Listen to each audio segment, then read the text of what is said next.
Donald Trump. Interesting. Trustworthy. Interesting. आपने कहा शब्द क्या आ रहा है, मैंने बता ट्रस्टवर्दी है या नहीं? उस पर लंबी चर्चा कर लेंगे। एस जयशंकर। कंफ्यूज्ड।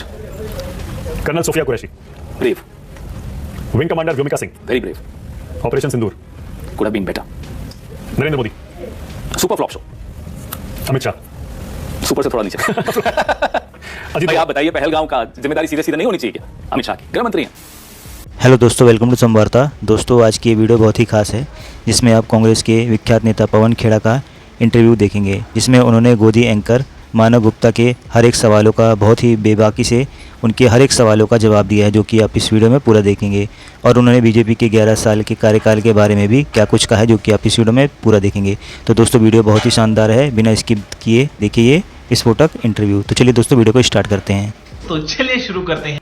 चलो भाई देखो अब मैं क्या करता हूँ। पवन जी, आप पार्टी का प्रमुख चेहरा बन गए हैं, इसीलिए मैं आपसे पूछ रहा हूँ, पवन खेड़ा क्या करना चाहते हैं कांग्रेस पार्टी के लिए? Good question, you are a good question. चुनाव लड़ना चाहते हैं, राज्यसभा में जाना चाहते हैं, पवन खेड़ा क्या मीडिया का चाहते चेहरा हैं? बने रहना बहुत चाहते हैं? अच्छा सवाल है। एक सपना है, तपस्या उसी सपने की दिशा में है कि नरेंद्र मोदी को विपक्ष की बेंच पे बैठते हुए देखना चाहता हूं, और राहुल गांधी यहां से उनको जवाब दें, प्रधानमंत्री बन के। यह सपना है।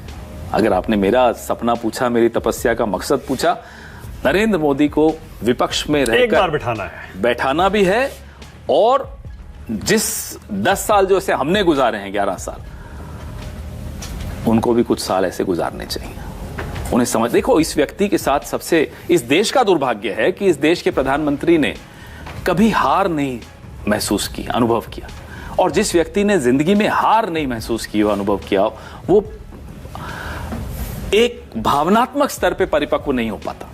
आप कई डिसअपॉइंटमेंट्स झेल कर यहां तक पहुंचे होंगे, मोहब्बत में डिसअपॉइंटमेंट्स हुई होंगी, स्कूल कॉलेज में हुई होंगी, करियर में हुई होंगी, तब जाकर मानक गुप्ता बने, और एक भावनात्मक इक्विलिब्रियम आया, बैलेंस आया। इस व्यक्ति में वो नहीं है, क्योंकि जीतते चले जा रहे हैं और इनको लगता है कि साहब बस तो यही जनता जिता रही है, इसमें इनका क्या दोष है? बात वो नहीं है। बात ये है कि देखो, एक बाय एक्सीडेंट ऑफ फेट मुख्यमंत्री बने, वो जीत कर तो नहीं बने, बनने के बाद जीते, तो वो आपके सामने है, इसलिए वो बात नहीं कह रहा मैं। बात यह है कि आप तुलना कीजिए राहुल गांधी से, किस परिवार में जन्मे, लेकिन संघर्ष कर रहे हैं। संघर्ष भी ऐसा संघर्ष कि अच्छे अच्छे लोगों को प्रेरणा मिल जाती है उस संघर्ष से। क्या बात है। तो अब नरेंद्र मोदी की किस्मत में लिखा है कि 75 की उम्र के बाद संघर्ष है, तो वो होगा। लोकतंत्र में वोट सब मैटर करता है पवन जी। बिल्कुल वोट तो नहीं मिल रहा ना, वोट से ही राहुल गांधी को वोट नहीं मिल रहा। आज प्रॉब्लम यही है, मोदी को वोट मिल रहा है। इस स्थिति में मानक जी आ गए, नरेंद्र मोदी जी जो यूं करके चलते थे, आज सहारा लेके चलते हैं, 240 सीटों पे आ गए। ठीक है, आने वाले दिनों में देखिए क्या होता है। मतलब काउंटडाउन शुरू है आपके हिसाब से? काउंटडाउन तो बहुत पहले से शुरू हो गया, लेकिन उसके बाद की असेंबली इलेक्शन तो पवन जी कुछ और ही कहानी कह रहे हैं। तो आप इसका जम्मू मतलब, कश्मीर छोड़ दीजिए, इसका मतलब ये है, झारखंड छोड़ दीजिए। इसका आपकी बात का तात्पर्य और विश्लेषण तो ये निकलता है कि जब नरेंद्र मोदी के नाम पे कोई वोट मांगने निकलती है भाजपा, तो कम वोट मिलते हैं, और जब नरेंद्र मोदी का नाम हटा दो और किसी और के नाम पे वोट मांगे जाते हैं असेंबलीज में, तो ज्यादा मिल जाते हैं। तो देख लीजिए, काउंटडाउन तो पार्टी के भीतर शुरू हो गया। मतलब आप कह रहे हैं असेंबली में जो वोट मिला बीजेपी को, मोदी के नाम पर नहीं मिला? अगर मिला होता तो महाराष्ट्र का ये रिजल्ट होता, लोकसभा का, हरियाणा में लोकसभा का ये रिजल्ट होता। लोकसभा में मोदी के नाम पे वोट मांगेगा, हरियाणा में क्या हुआ, राजस्थान में क्या हुआ, महाराष्ट्र में क्या हुआ देख लो, यूपी में क्या हुआ देख लो, वाराणसी में क्या हुआ देख लो। बात तो सही है। राहुल गांधी का क्या रोल है कांग्रेस पार्टी में? फिर जैसा मैंने कहा, चेहरा वही है, सारे भाषण वही देते हैं, सारी रैलियां वही अटेंड करते हैं। कांग्रेस पार्टी में एक नौजवान चेहरा है, प्रेरणा देता है हम सबको, और विचारधारा के स्तर पे समझौतावादी कतई नहीं है, इसलिए प्रेरणा ज्यादा देता है, वो है राहुल गांधी। गांधी परिवार की क्या भूमिका है कांग्रेस पार्टी में? विचारधारा में सबसे अग्रणी रहना, उस विचारधारा को बचा के रखना, उस विचारधारा को संजो के रखना, उस विचारधारा को समय समय पर परिभाषित करना, ये काम गांधी आत्मा परिवार है ना गांधी परिवार कांग्रेस पार्टी, ये कहना गलत नहीं होगा ना? क्यों गलत है? धुरी है ना गांधी है ना? बिल्कुल कोई शक की बात नहीं, और हमें गर्व है इस बात पर। तो ऐसे में मल्लिकार्जुन खड़गे को अध्यक्ष के तौर पर कितनी पावर होगी? भाई देखिए, पावर तो पूरी है, पावर अध्यक्ष को पूरी होती है, लेकिन जैसा मैंने आपको कहा, हमारी परंपरा क्या है निर्णय लेने की।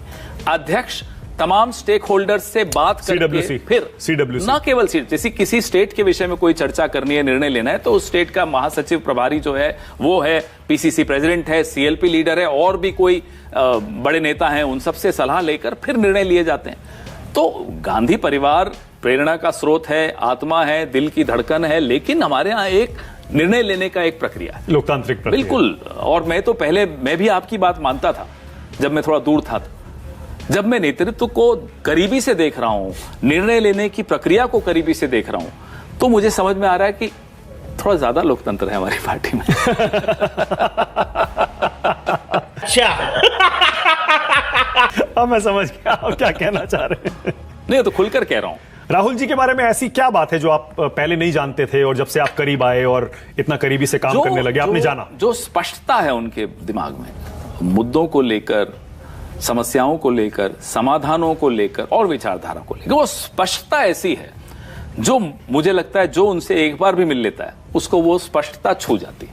और वो सिंसियरिटी, निष्ठा, वो कमाल है। मतलब हारते जाएंगे तब भी विचारधारा से कॉम्प्रोमाइज नहीं करेंगे। यही नहीं, अभी और सुनिए।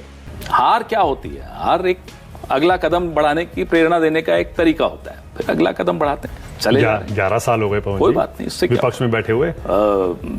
जनसंघ और अभी भी 99 सीट पर है। हिंदू महासभा, जनसंघ, जनता पार्टी, भारतीय जनता पार्टी, अगला पता नहीं क्या अवतार होगा इनका, क्योंकि बीजेपी तो बंद होगी, खत्म होगी। लेकिन ये बताइए कितने साल विपक्ष में रहे? 100 साल आरएसएस अब मना रही है, 100 साल इन्होंने भी संघर्ष किया ही होगा।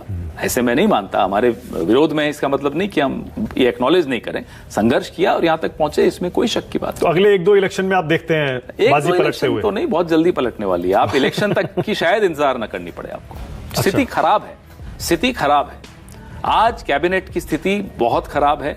आज लोगों के मन में, भारतीय जनता पार्टी के वरिष्ठ नेताओं के मन में एक बहुत ज्यादा रेस्टलेसनेस है, निराशा है, फ्रस्ट्रेशन है। और ये कब विस्फोट हो जाए भाजपा के भीतर, आप ज्यादा इंतजार मुझे नहीं लगता आपको करना पड़ेगा। मैं नहीं मानता। इंडिया अलायंस नाम की कोई चीज अभी है, एग्जिस्ट कर रही है या नहीं कर रही है? अभी हस्ताक्षर हुए 16 पार्टियों के। इंडिया अलायंस के पार्टनर्स ने प्रेस कॉन्फ्रेंस की कॉन्स्टिट्यूशन क्लब में पिछले हफ्ते, आपके सामने है। राष्ट्रीय मुद्दों पर, राष्ट्रीय चुनाव में इंडिया अलायंस काम कर रहा है अपना। आम आदमी पार्टी उसमें है या नहीं है?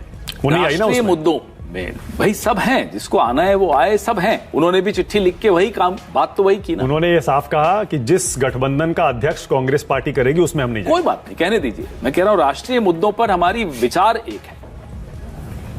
ओके, बल्कि वो तो यहां तक कहते हैं कि राहुल गांधी की कांग्रेस पार्टी की मानसिकता पाकिस्तानी है। बोलने दीजिए। फिर वो अब भाषा किसकी बोल रहे हैं वो खुद जनता जानती है, जनता देख रही है। मैं इस पर कोई टिप्पणी नहीं करूंगा। ओके पवन जी, इसके अलावा ये तो खैर दिल्ली का मसला हो गया। मुझे हाल में दिल्ली में जो इलेक्शन हुआ, मुझे याद है उससे पहले भी आपके बहुत सारे बयान वायरल हुए थे।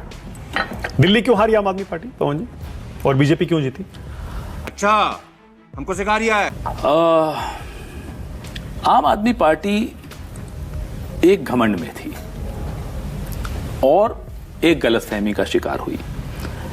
उनको लगा कि जो प्रचार वो करते हैं दिल्ली के विषय में, वो प्रचार के सहारे जीत जाएंगे। हकीकत प्रचार से ज्यादा गंभीर थी, वो सबको दिख रही थी। मोहल्ला क्लिनिक्स की हकीकत, शिक्षा की हकीकत, ट्रैफिक की हकीकत, प्रदूषण की हकीकत, सब कुछ आपके सामने था। अब चलो चुनाव खत्म हुआ तो अब 42% वोट फिर भी मिला ना उनको। तो जाते जाते समय लगता है, जाते जाते समय लगता है। आपको लगता है ये अंत है कांग्रेस इसका, आम आदमी पार्टी का? मुझे नहीं लगता कि आम आदमी पार्टी दिल्ली में फिर से पैर अपने जमा पाएगी। आने वाले चुनाव भाजपा वर्सेस कांग्रेस होंगे। अगला चुनाव बीजेपी वर्सेस कांग्रेस होगा। और पंजाब में क्या होगा? वहां भी आम आदमी पार्टी ने आप ही को हराया था। कांग्रेस वर्सेस कौन है ये नहीं मालूम, क्योंकि अभी आम आदमी पार्टी की स्थिति वहां बहुत खराब है और अकाली दल की स्थिति आपके सामने है। भाजपा पंजाब में ज्यादा असर नहीं डाल पाती, तो कांग्रेस ही एकमात्र पार्टी है जो अभी पंजाब में लोग जिसकी प्रतीक्षा कर रहे हैं। और गुजरात में जो 14% वोट लिया आम आदमी पार्टी ने, वो एक एबरेशन थी। लोगों के मन में था कि भाई उम्मीद थी, अब वो खत्म हो गया। ओके, गुजरात, गोवा, जहां जहां आम आदमी पार्टी ने कुछ नहीं होगा। ये वन मैच वंडर। बीजेपी कह रही है कि अब सीएजी की और रिपोर्ट्स आएंगी और अरविंद केजरीवाल और उनके और नेताओं को जेल आनी जाना चाहिए, पड़ेगा। सबके बारे में आनी चाहिए। बीजेपी जो कह रही है उनके बारे में सीएजी रिपोर्ट्स पता नहीं क्यों दब जाती हैं, वो भी आनी चाहिए। अरविंद केजरीवाल के खिलाफ भी आनी चाहिए। जिस की जहां सरकार है, सीएजी रिपोर्ट, भाई प्रक्रिया यही है, सीएजी रिपोर्ट्स आएंगी, टेबल होंगी, उन पे चर्चा होगी, पीएससी में जाएंगे मुद्दे, क्यों नहीं जाने चाहिए। और अगर कोई आम आदमी पार्टी का नेता जेल जाएगा तो कांग्रेस उसका विरोध तो नहीं करेगी? अगर नियमानुसार कुछ किया जा रहा है, हमने तब भी क्या विरोध किया? यही विरोध किया कि हेमंत सोरेन हो, अरविंद केजरीवाल हो, भाई संवैधानिक पद पर बैठे हुए, भाग थोड़े रहे हैं कि आप उनको हिरासत में ले रहे हो। यही तो हमारा विरोध था, आज भी हम यही बोल रहे हैं कि जो संवैधानिक पदों पर बैठे लोग हैं उनको आप गिरफ्तार कर रहे हो। क्या क्रिमिनल्स हैं कि भाग जाएंगे? पासपोर्ट दबा के चुपचाप रात को कोई जा सकता है ऐसा? शीश महल, और आपको लगता है शीश महल और इसके अलावा लिकर स्कैम जो शराब घोटाला था, वो निर्णायक साबित हुए दिल्ली के चुनाव? देखिए, अगर आप बड़ी बड़ी बातें करके सत्ता में आते हैं ना, तो उन बड़ी बड़ी बातों के हिसाब से आपको उस कसौटी पे खरा उतरना पड़ता है। समझ रहे हो? समझ रहे हो? आप समझ रहे हो? आप बातें करें गांधीवाद की और काम जो किया आपके सामने, तो वो नहीं चल पाता। इतना विरोधाभास नहीं चलता इस देश में। रैपिड फायर राउंड खेले आप? आपकी इच्छा। पवन जी, रैपिड फायर राउंड। हाँ, ले लीजिए, सिप ले लीजिए कॉफी मैं का। सबको सच सच बताऊंगा कि ये चाय का नाम है और अंदर coffee. Okay, Pawan Khera, rapid fire round. मेरा पहला सवाल, ऑपरेशन सिंदूर कामयाब रहा या नाकाम रहा? सेना को फ्रीडम दे दी होती तो बहुत अच्छी तरह से कामयाबी मिल जाती। आतंकी अड्डे पाकिस्तान में बर्बाद हुए या नहीं हुए? हाफिज सईद नहीं लौटा, नहीं मारा गया। अजहर मसूद नहीं मारा गया। दाऊद इब्राहिम नहीं मारा गया। पहलगाम के 5 आतंकी नहीं मारे गए। भारत पाकिस्तान युद्ध जो हुआ 4 दिन का, वो कौन जीता? Donald Trump.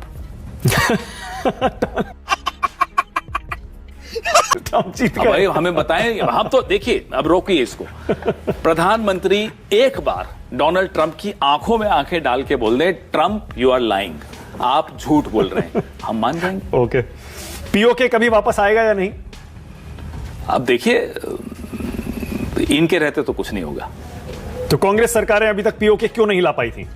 उस वक्त की जो परिस्थिति, उस वक्त की जियोपॉलिटिकल जो हकीकत है, अगर उसका विश्लेषण करेंगे तो आपको सारे उत्तर मिलेंगे। 26/11 के बाद भारत ने पाकिस्तान पर हमला क्यों नहीं किया? क्योंकि जो हमने उस वक्त पाकिस्तान के साथ किया वो 2014 तक बिलबिला रहा था उससे। FATF की ग्रे लिस्ट में कौन लाया?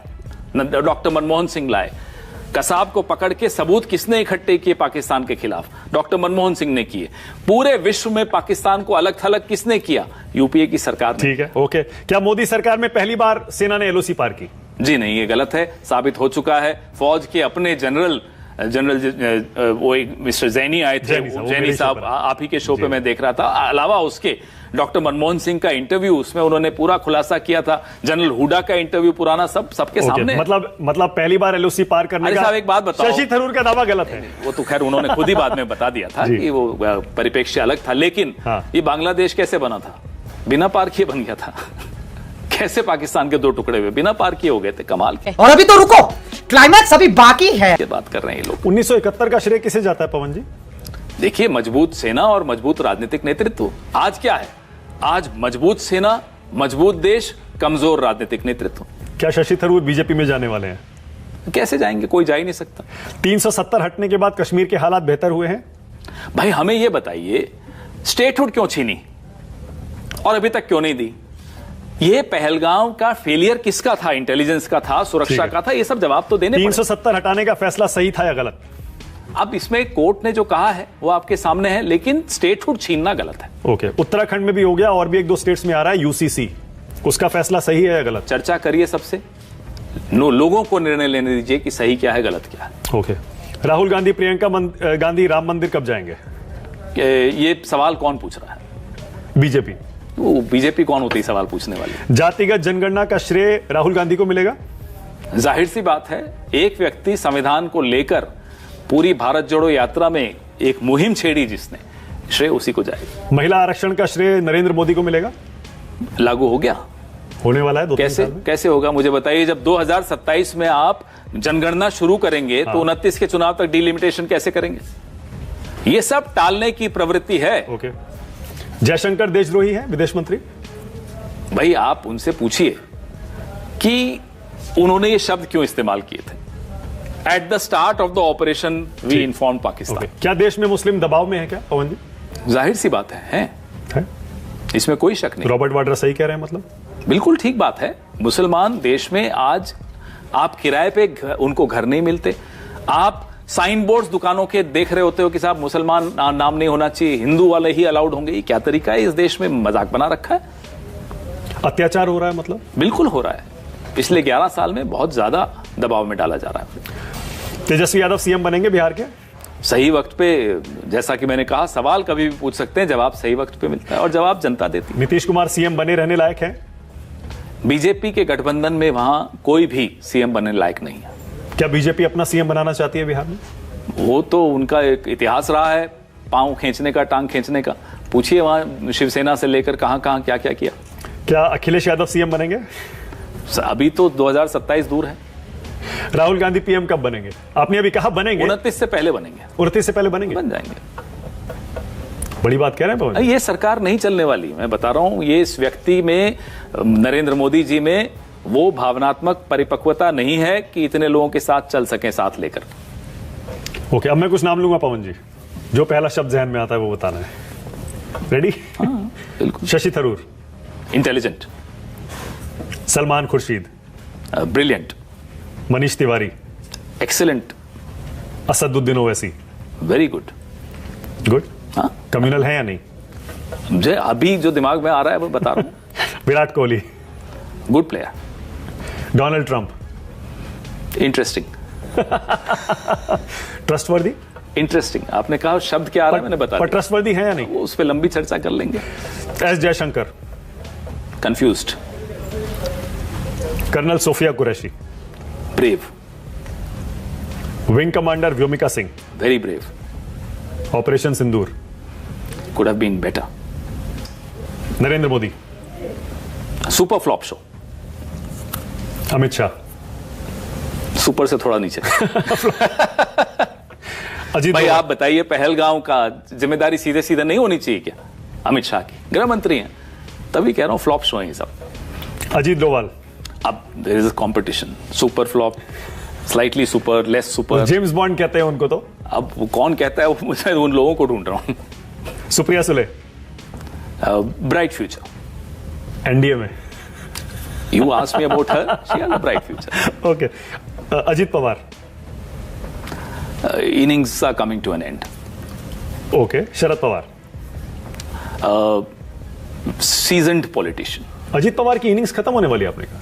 नहीं चलते इतने कॉम्प्रोमाइज लोग, लंबे नहीं चलते। Okay. Rahul Gandhi? Very very bright future of the country under him. तपस्या पूरी होगी जिस दिन मोदी विपक्ष में बैठे। Jairam Ramesh? Intelligent man, very intelligent. आपके बॉस हैं? मेरे बॉस हैं, बिल्कुल हैं। ओके। कैसे बॉस हैं? Very good boss. सीखने को बहुत मिलता है। ओके। हम तो ये समझते थे कि वो उस समय की कांग्रेस के हैं, उस समय के नेता हैं जब social media, digital media, media इतना एक्टिव जो नहीं था। ज्ञान है उनका इतिहास का और जो मेमोरी है उनकी, उससे जितनी बार आप उनसे बात करेंगे कुछ सीख कर निकलेंगे। Is very brilliant. तो मीडिया वॉर, जो सोशल मीडिया वॉर चल रही है बीजेपी के साथ कांग्रेस की, अब तो और भी बहुत सारी पार्टियां आ गई हैं। पवन जी, कौन जीत रहा है वो वॉर? कांग्रेस पार्टी। आपको मैं आंकड़े, मेरी साथी हैं सुप्रिया श्रीनेत, उनको कहूंगा आपको भेजेंगी। Congress party is way ahead. हाँ, Supriya Shrinate social media head करते हैं। Way ahead. कैसे काम करते हैं जयराम रमेश, पवन खेड़ा, सुप्रिया श्रीनेत? जयराम रमेश हम दोनों के ऊपर हैं और मैं अपना मीडिया पब्लिसिटी और ये देखता हूं और वो देखती हैं सोशल मीडिया। तो हारमोनी में चलते हैं? हाँ, बिल्कुल। Regularly we are discussing issues. Meetings होती हैं रेगुलर। और राहुल गांधी डायरेक्टली मिलते हैं सोशल मीडिया टीम से? मिलते रहते हैं लगातार। अभी 2 घंटे उन्होंने हमारे सारे स्पोक्स पर्सन से बड़ा अच्छा संवाद किया। पूरे देश के जितने नेशनल स्पोक्स पर्सन और पैनलिस्ट को यहाँ दिल्ली में मैंने बुलाया था, उन्होंने बड़ा अच्छा उनसे चर्चा हुई। तो क्या बताया राहुल गांधी ने, क्या डायरेक्शन दिया स्पोक्स पर्सन? जोश में रहने को कहा और बड़ा उन्होंने एक जो भावनात्मक स्तर पे उन्होंने छुआ सबको कि मैं जानता हूं आप बहुत विषम परिस्थितियों में लड़ रहे हैं, और लेकिन अपनी फैमिली का भी ध्यान रखिए, अपने स्वास्थ्य का भी ध्यान रखिए, ज्यादा एजिटेट मत। तो ये बड़ा अच्छा उन्होंने डिबेट्स वगैरह में बहुत अच्छा बोला। ओके। मीडिया से नाराज है क्या अभी? बात मीडिया की नहीं होती, मीडिया से तो नाराज नहीं है, लेकिन जो मीडिया के मालिक हैं जब वो सरेंडर कर जाते हैं, वो सरेंडर शब्द दिमाग में ज्यादा आता है, जब वो नरेंद्र सरेंडर हो जाता है ना तो मीडिया के मालिकों का, तब बुरा तो लगता ही है कि क्योंकि लोकतंत्र में बहुत अहम भूमिका मीडिया की होती है। Okay, Robert Vadra. Very good athlete, very good sportsman. He has a mind of his own, and he thinks. He has a very private thought-provoking- individual, I haven't dealt with him, but I'm sure people. मतलब private individual Congress party का stand रहा है हमेशा। नहीं, जब भी उनकी कोई कंट्रोवर्सी आती है वो बोलते हैं private individual. Everybody has a right to express his or her opinion. This is a free country, and thanks to social media, अब मीडिएशन नहीं है, जिसको जो बोलना है वो बोल सकता है। पर वो क्यों नहीं खुलकर बोले? कह चुके कि वो क्यों नहीं पॉलिटिक्स में बोले? आना चाहते हैं। तो क्यों नहीं बोले? क्या गलत है मुझे बताइए। आप स्वागत करेंगे? क्यों नहीं करेंगे? Okay. Sonia Gandhi. Most respected politician alive. अभी एक्टिव है या नहीं? नहीं, अब सक्रिय राजनीति से थोड़ा दूर है, लेकिन हमारे वो सीपीपी की चेयरपर्सन हैं ही हैं, और हम सबको प्रेरणा मिलती है वहां से। प्रियंका गांधी। Very dynamic. प्रियंका जी का रोल क्या है पार्टी में? मैंने वो कहा कि पार्टी अब निर्णय ले रही है, सबको अलग अलग रोल्स असाइन कर रही है, और प्रियंका जी हमारी स्टार कैंपेनर है। जहां भी मतलब डिमांड उनकी बहुत ज्यादा रहती है, आप जानते हैं ये। और कुछ वक्त पहले प्रभारी थी एक स्टेट की, फिर अब एमपी बनी है। अब आने वाले दिनों में अलग अलग नेता को अलग अलग जिम्मेदारी मिल रही है। ओके, अभी तय नहीं है किसको क्या मिलेगा। तो मैं तो चेयरमैन हूं ना, मैंने आपको कहा, मैं तो सिर्फ तब मुझे मालूम पड़ता है जब तय हो जाता है कुछ। योगी आदित्यनाथ। कौन? अच्छा, अब मेरी पार्टी के बारे में बात करो, कहाँ आप यहाँ भटक गए।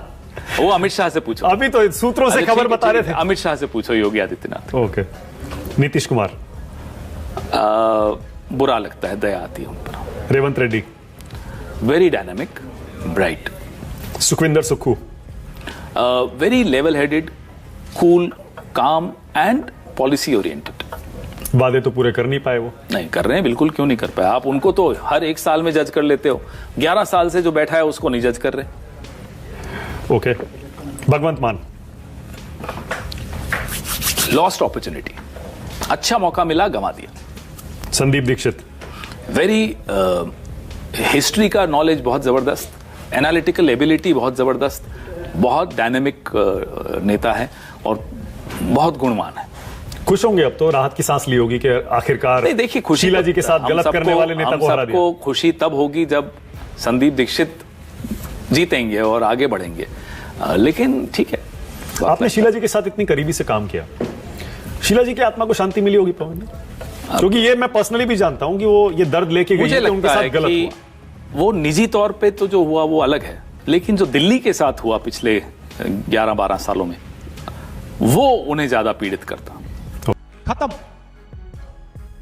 Bye bye, tata, goodbye, गया।